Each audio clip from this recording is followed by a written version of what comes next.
प्रणाम। बहुत स्वागत है। मैं हूँ शरद द्विवेदी और हमारी विशेष प्रस्तुति हे प्रभु आनंददाता। जैसा हमने एक दिन पहले धनतेरस पर बात की, आज हम बात करेंगे रूप चौदस पर, क्योंकि जिस समय आप ये कार्यक्रम देख रहे हैं महिलाओं के सजने संवरने का क्रम जारी है। ब्यूटी पार्लर्स में काफ़ी आज अपॉइंटमेंट्स होंगे और सजना भी त्यौहार का एक बहुत महत्वपूर्ण पर्व और उत्सव है। और मैं इसको माफ़ कीजिएगा सिर्फ स्त्रियों तक ही सीमित नहीं रखूँगा।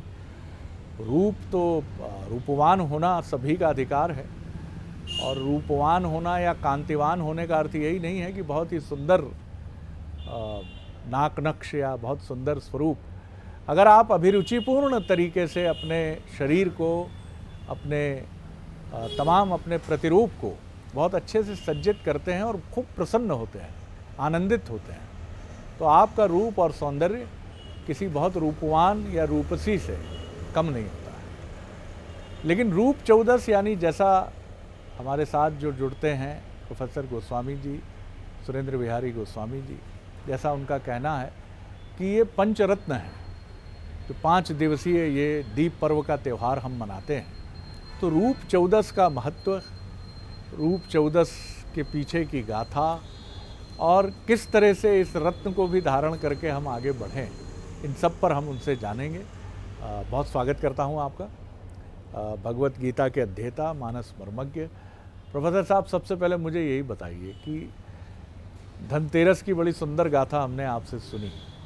अब ये रूप चौदस क्या क्या गाथा है, क्या कहानी है और किस तरह से हम इसके स्वरूप को समझें?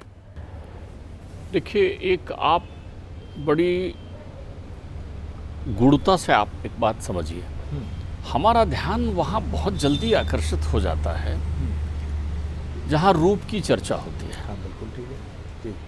रूप की विद्वानता, किसी वस्त्र का बड़ा सुंदर दिख जाना हमको आकर्षित कर देता है, किसी व्यक्ति का स्वरूपवान दिख जाना हमको आकर्षित कर देता है, किसी परिवेश में रुपहली रोशनी का विद्यमान हो जाना भी हमको आकर्षित कर देता है।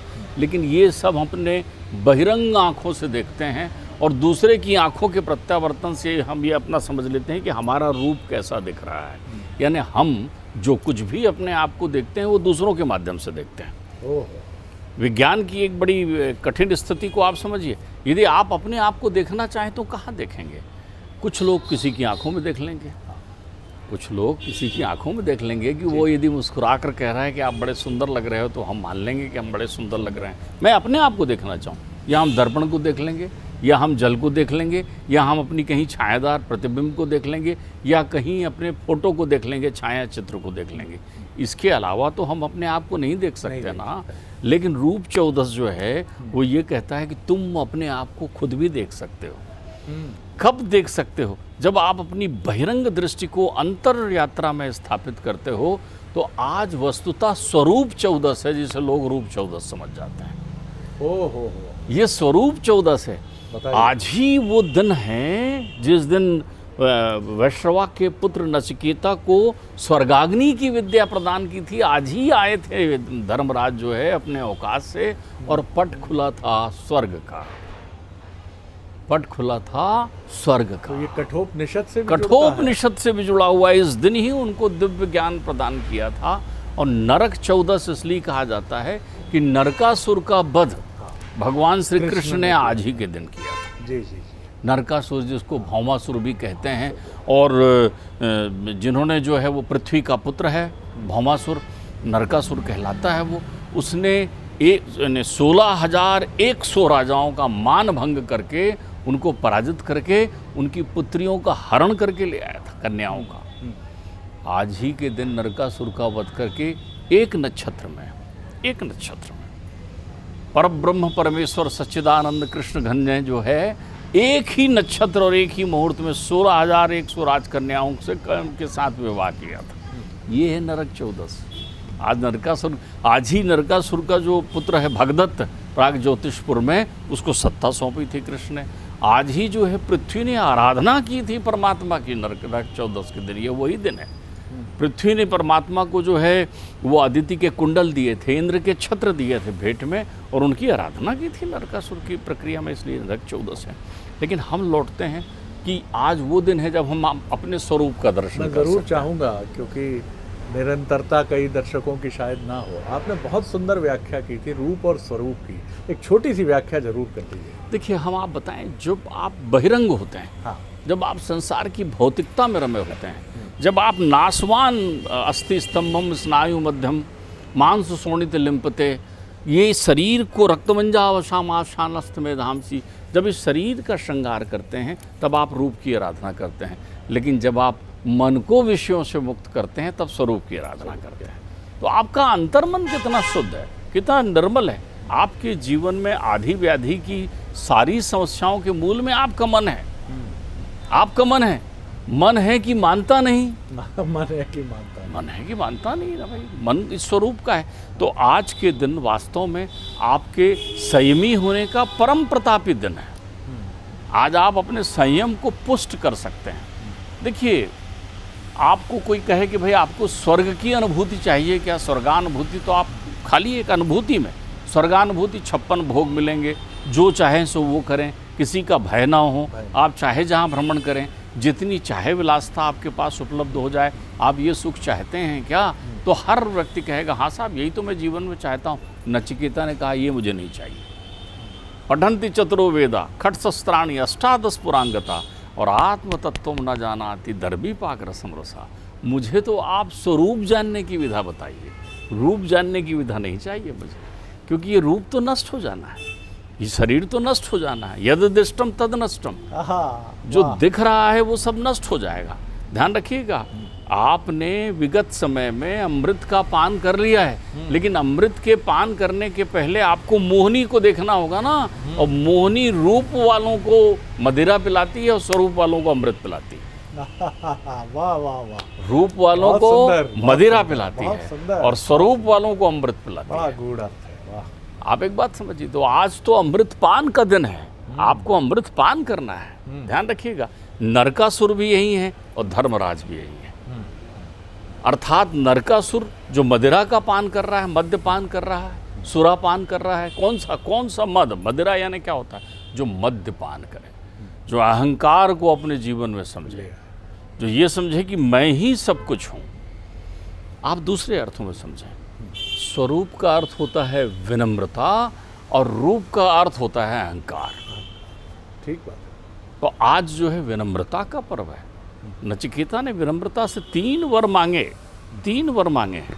एक, मेरे पिता मुझ पर खुश हों, मेरे पिता मुझ पर खुश हों। आप ये भी चिंतन कई बार अब हमारे आपके बीच हो चुका है कि मैं माता पिता का ये चिंतन क्यों करता हूँ, क्यों बार बार इन शब्दों का उपयोग करता हूँ?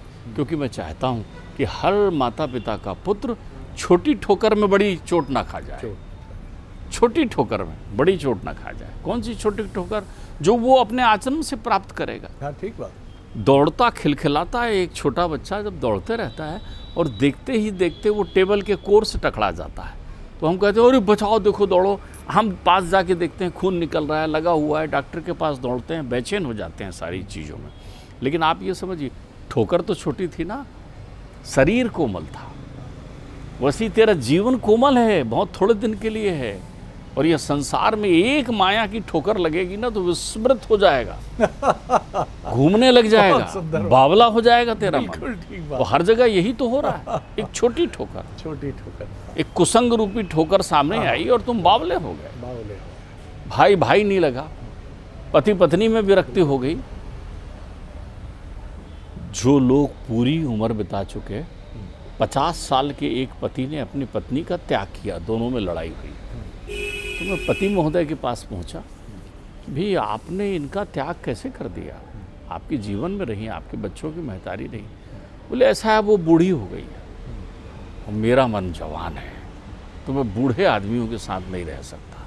आप देखिए तर्क, क्या कुसंगति है। यानी तुम पूरे जीवन भर शरीर की पूजा करते हुए रहे, जो मलमूत्र का ढेर था, तुम्हारे अंतर मन में ज्ञान नहीं आया, तो तुमने रूप की पूजा की है, स्वरूप की नहीं। स्वरूप की पूजन करने की स्थिति आज है। इसलिए माता पिता को देखना, बूढ़े माता पिता हों, असक्त माता पिता हों तो उनको इसलिए विशेष देखना कि उनके पास अनुभव का युवापन है, उनके अनुभव की रवानगी देखते बनती है श्रीमान जी। तो आज जो है धर्मराज, ध्यान रखिएगा, आज ही के दिन दुर्गम नामक दैत्य का संहार करने का व्रत लेकर के मूर्ति ने आशीर्वाद दिया था नर नारायण को। अच्छा। धर्म और मूर्ति, देखिए दक्ष और प्रसूति के यहाँ जो संतान हुई है उनमें एक कन्या है मूर्ति। मूर्ति का विवाह धर्म से हुआ है इसी धर्मराज जी के साथ। तो धर्मराज और मूर्ति के यहाँ नर नारायण स्वरूप में प्रकट हुए हैं नर नारायण। तो नर नारायण ने दोनों ने पर्वतों पर इतना विहंगम तप किया 10,000 वर्ष तक। परमात्मा है, साक्षात नारायण आए हुए हैं, 10,000 वर्षों तक तप किया। मूर्ति का मंदिर बना हुआ है नर नारायण पर्वत के मध्य में, भगवती मूर्ति का मंदिर बना हुआ है, उनकी महतारी का मंदिर बना हुआ है। इन्होंने ही स्वागत किया था नचिकेता का। तो जो लोग आज कुसंगति का त्याग करने का उद्देश्य रखते हैं, जो लोग आज सद्मार्ग पर चलने का निश्चय करते हैं, वो स्वर्गाग्नि विद्या से हट करके आत्म तत्व की ओर कदम बढ़ाते हैं। एक बात समझिए, दृष्टपूतम समाश्रित्य वस्त्रपूतम प्रवेजले मनापूतम समाकार्ये एतत् कार्य विचारित। दृष्टपूतम समाश्रित्य, जो आपको दिख रहा है वो परम सत्य नहीं हो सकता। बिल्कुल सही, वो परम सत्य नहीं हो सकता, लेकिन फिर भी आप आँखों को देखने के लिए दृष्टपूतम समाश्रित्य वस्त्रपूतम प्रवेजले। अब जैसे जल देखते हैं आप, तो जल की शुद्धि के लिए आप क्या करते हैं? जल की शुद्धि के लिए जल को छानते हैं, पानी के कपड़ा लगा देते हैं और जल को छान लेते हैं। अब आपके मन में बड़ी शांति हो गई कि वो जल शुद्ध है। भले चाहे बाद में आपको फिर ज्ञान हुआ नहीं, वो जब तक यंत्र नहीं लगाया है, यंत्र वाला पानी नहीं पियोगे, जब तक कुआं का पानी पी रहे थे शुद्ध था, फिर छान के पिए तब हमारी शुद्धता हुई, फिर हमने यंत्र लगा कर देख लिया तब शुद्धता हुई। कितनी बारीकी से देख रहे हैं। लेकिन मनापूतम समाकारी, जब तक तेरा मन जो है वो आचरण योग्य नहीं हुआ, तब तक के तेरे जीवन में कोई कार्य पूर्णता को प्राप्त नहीं कर पाएंगे। तो तुम जो है आज स्वरूपवान हो। जितने भी लोग हैं धर्मराज की आराधना करें, जितने भी लोग हैं नरकासुर का वध करके आए हुए सत्यभामा के साथ श्री कृष्ण के विग्रह की आराधना करें। श्री कृष्ण जो है इसी दिन नरकासुर के वध के साथ सत्यभामा को लेकर इंद्र का मान मर्दन करने गए थे स्वर्ग लोग। तो उनकी आराधना करें, उनसे परमात्मा से कहें कि मेरे घर में धर्म हो, मेरे घर में धर्म हो। आए धर्म, कौन धर्म? जिस धर्म के सानिध्य से सावित्री जो है अपने मृत पति को जीवित कर लेती है, वो धर्म आए। धर्मराज बड़े कृपालु हैं, बड़े दयालु हैं। आज के दिन जो है धर्म के स्वरूप की पूजा के साथ साथ धर्म भी श्रीमन नारायण के अवतार हैं, हंसा अवतार हैं। संसार में जितने भी लोग हैं, तो आज परमात्मा धर्मराज की आराधना करें। आज उनकी आराधना करते हुए और भगवान श्री कृष्ण की आराधना करते हुए अपने अंतर्चित्त से विषयों को तिरोहित करने का काम करें। आज आपको बताऊं, ये कठिन काम हो सकता है लोगों के लिए। आज किसी भी प्रकार के नशा से मुक्ति होने का दिन है। अच्छा। अगर आज आप कृत संकल्पित हो जाएं, आज आप प्रतिज्ञाबद्ध हो जाएं, आज आप वचनबद्ध हो जाएं, तो आप किसी भी प्रकार के नशे से अपने आप को मुक्त कर सकते हैं, किसी भी प्रकार के। तो विषयों से मुक्त होने का सुंदर दिन है। आज अनुरागी होने का दिन है। रागी तो आप हैं ना, आज अनुरागी होने का दिन है। क्योंकि ध्यान रखिएगा, लक्ष्मी आएंगी इसके बाद आपके यहाँ। तो यदि इतना तप आपने कर लिया है तो फिर लक्ष्मी आपके घर की तरफ देखेंगे, तब आएंगी आपकी तरफ। भाई राग अनुराग के अंतर को भी संक्षेप में समझा नहीं, आप एक समझिए, राग यानी आप पूर्वग्रही हैं, विकार हैं, स्वार्थी हैं, लंपट हैं, कपटी हैं, भरे हैं मन में। हाँ, द्वेष का भाई है राग, उसके साथ है आपके अंतर चित्त में कितने विकार हैं। और अनुराग का अर्थ होता है राग से मुक्त हो गए हैं आप। अनुराग का अर्थ होता है राग से मुक्त हो चुके हैं आप। वहाँ राग है ही नहीं, राग का अभाव हो गया। अनुराग जो है आपके चित्त के शुद्ध होने के बाद उत्पन्न होने वाले विशुद्ध भाव का नाम है, जिसके होने से बिन विश्वास भगत नहीं और तेहि बिन द्रवहि न राम, और राम कृपा बिन सपने हो जीव न लह विश्राम, जो कहते हैं अनुरागी हो जाता है आदमी। विश्वास का घनत्व बढ़ जाता है आपके अंतर चित्त में। तो ये रखिए। दूसरा एक और बात समझिए, मोहिनी का अवतरण भी इन्हीं दिवसों में हुआ है। क्योंकि अब अमृत का बंटवारा होना है ना, तो रागी को थोड़ी अमृत मिलेगा, रूपवान को थोड़ी अमृत मिलेगा।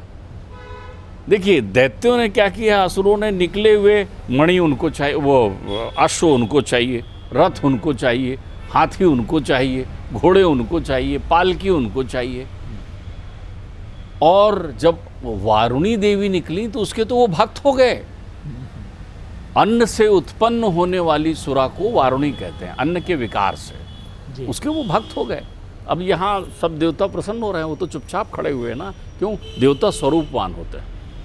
रूपवान दिखाई पड़ता है, स्वरूपवान दिखता नहीं, लेकिन उसकी महक चारों तरफ आती है। आप ध्यान रखिएगा, रूपवान आपको प्रदर्शित हो सकता है, और कोई व्यक्ति हो सकता है शारीरिक सौंदर्य से वंचित हो, लेकिन उसका अंतर्मन सुंदर होता है।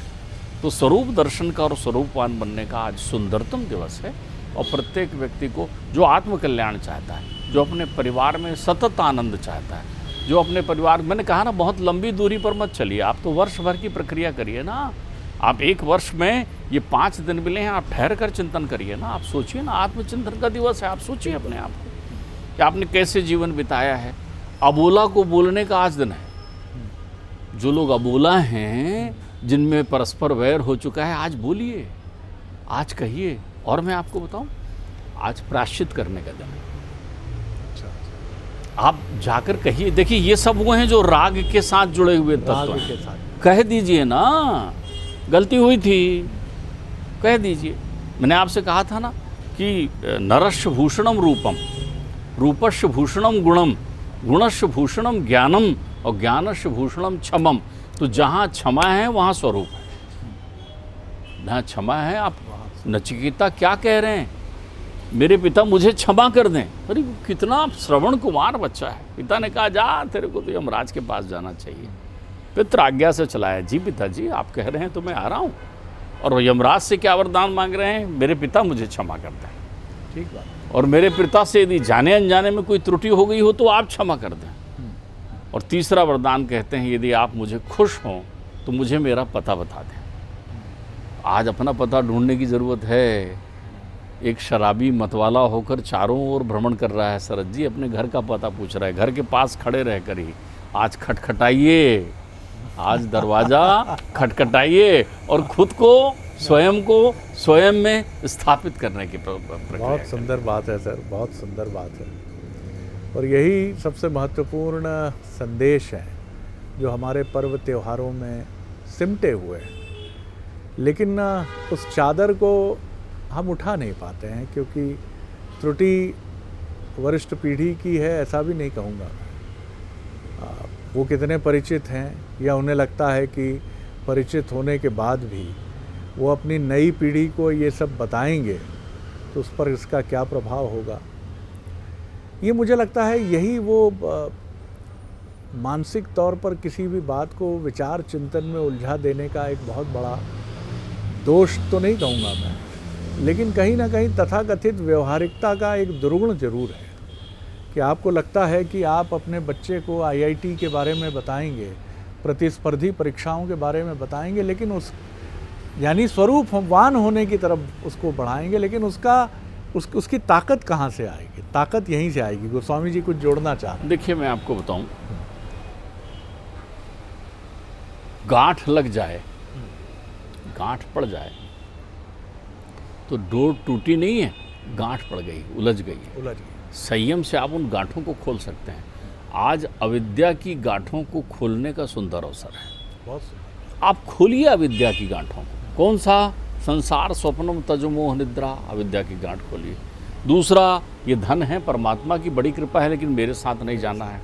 ये बालक है, संघर्षरत है, संघर्षरत है, पढ़ रहा है, लिख रहा है, कितना क्षोभ में आप हो गए हो। ओ हो, इसने परीक्षा दिया था IAS का, इसने परीक्षा दी थी PSC की, इसने परीक्षा दी थी फलाने की। आप कितने अधीर हो चुके हो। अरे जीवन निकला नहीं है। परीक्षा पास या फेल होने के लिए होती है। या तो आप पास हो गए या फेल हो गए। 50-50% है। फेल हो गए, अगले साल फिर बैठेंगे अपनी जगह। तो आप जितने प्रकार की अविद्या है, माया है, उनकी गांठ को खोलिए। जिनने सारी गांठें खोल ली, तम महातम सारे प्रकार की जितनी हैं, आप एक बात समझिए, जैसे ही मन से अविद्या की गांठ खुलती है, एक दिव्य प्रकाश हो जाता है। आपको वो दिखने लगता है जो किसी और को नहीं दिखता है। ठीक है। तो आज और जैसे ही अविद्या की गांठ खुली, वैसे ही आपके अंतर चित्त में स्वरूप का भास प्रकट होगा, उसका ओज सब तरफ दिखाई पड़ने लग जाएगा।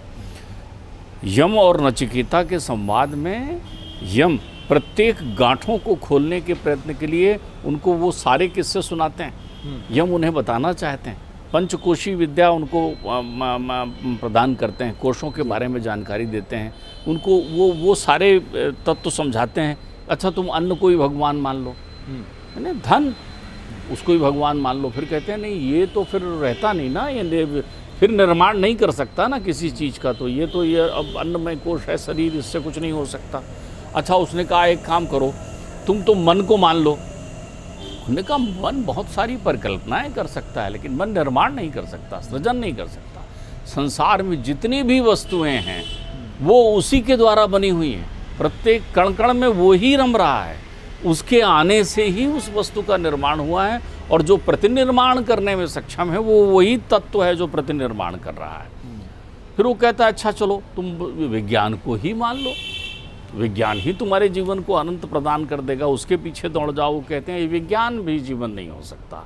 तो बोले फिर कौन जीवन है? बोले प्राण को मान लो। बोले हाँ, प्राण जीवन हो सकता है, लेकिन प्राण जो है प्रत्युत्पन्न नहीं कर सकता। ध्यान रखिएगा आप, यहाँ 5 कोश में लोग प्राण को भी, प्राण तो गमन करता है ना, प्राण गमन करता है। इन्हीं भावनाओं के साथ वो उनके स्वरूप का चिंतन करते हुए उन्हें बताते हैं कि फिर निर्माण और पुनर्निर्माण की सारी प्रक्रियाएं तेरे भीतर ही सन्निहित है। तू झांक, देख और उस विराट स्वरूप की अनुभूति करने का प्रयत्न कर जो अनंत बन के तेरे हृदय में विराजमान है। बहुत सुंदर स्वामी, बहुत सुंदर बात है। और जरा ठहरिए साहब, तमाम आपाधापी के बीच में दिए खरीदते हुए, मॉल में बड़ी महंगी शॉपिंग करते हुए, घर में महंगा फर्नीचर लाते हुए, यथा सामर्थ्य जो भी आप कर रहे हैं, लेकिन इन प्रश्नों को भी तो समझिए कि यही वो दिन है जब कठोपनिषद सनातन परंपरा का एक अद्भुत दस्तावेज मैं कहूँगा, और यम नचिकेता का एक ऐसा संवाद हो रहा है कि ब्रह्मांड ठिठक कर सुन रहा है। इसमें एक युवक ऐसे ऐसे प्रश्न रख रहा है कि धर्मज्ञ, धर्माचार के ज्ञाता खुद जो है यम ठिठक कर सुन रहे हैं उस युवक की जिज्ञासा को, जो कह रहा है ये भी नहीं चाहिए, ये भी नहीं चाहिए, इससे भी कुछ नहीं हो सकता है। फिर वो कहते हैं कि भाई तेरे भीतर ही सब कुछ है, स्वरूपवान तो बनो। तो इस नरक 14 पर, रूप 14 पर स्वरूप की तरफ हम चलें, अपने उस स्वरूप की तरफ जिसकी तरफ शायद हमारा पूरा ध्यान नहीं है। वहाँ एक पोछा लगाने की ज़रूरत नहीं है, उसको समग्र रूप से चमकाने की आवश्यकता है, क्योंकि ये चमक जाएगा तो जगत को देखने की दृष्टि मिल जाएगी, ईश्वर को समझने का मर्म मिल जाएगा। और जितने भी, जैसा कितना सुंदर शब्द लगा मुझे किसी कविता का, कि आनंद जब अनंत हो जाता है तो फिर आप, जब आपका उल्लास लास अनंत हो जाता है तो वो आनंद बन जाता है। आनंद में क्षरण नहीं है, खुशी में हो सकता है, कितने दिन रहेगी पता नहीं, नहीं कह सकते। दिवाली आई जाएगी भी, कई लोग मैंने देखे हैं, खुद मैं बचपन में बड़ा उदास होता था कि दिवाली आई और चली गई। जी गोस्वामी, मैं एक आपकी बात से वो तथ्य लेकर के उसको और सरलतम व्यक्त करना चाहूँगा। अपन रूप स्वरूप बोलते हैं तो बोलचाल की भाषा में समझने में हमारे युवाओं को कष्ट होता होगा। ध्यान रखिएगा, जैसे आप नए कपड़े खरीदते हैं दिवाली में और नए श्रृंगार करते हैं, नई शैली बना लेते हैं, आपने भी कहा नए आभूषण इत्यादि कर लेते हैं, तो उससे व्यक्ति से हट करके व्यक्तित्व के निर्माण का आज दिन है। व्यक्ति तो आप हैं, आपने कह दिया, व्यक्ति तो आप हैं, बिल्कुल व्यक्तित्व निर्माण का दिन है। यानी आज आपको अपने व्यक्तित्व के निर्माण की दिशा में कदम, यही मूल मंत्र है सर। इससे अधिक मैं कुछ नहीं बोलूँगा कि ये व्यक्तित्व निर्माण का दिन है रूप 14, क्योंकि रूप का क्या भरोसा है, रूप तो ढलना ही है, ढलते ढलते ढल जाएगा जो कव्वाली है। तो अपने व्यक्तित्व निर्माण को ऐसा बनाइए कि ये अखंड रहे और कभी नष्ट ना हो। बहुत धन्यवाद करता हूँ आपका, एक बार पुनः आपको बहुत शुभकामनाएं, बहुत धन्यवाद इस कार्यक्रम को निरंतर देखने के लिए। फिर मिलेंगे, दीपावली की अग्रिम शुभकामनाएं। एक दिन बाद ही दीपावली है, खूब आनंद और उल्लास से मनाइए, सुरक्षित होकर मनाइए, ध्यान रखकर मनाइए, क्योंकि कोविड की जो बाध्यताएं हैं उनको ध्यान में रखना बहुत आवश्यक है। नमस्कार।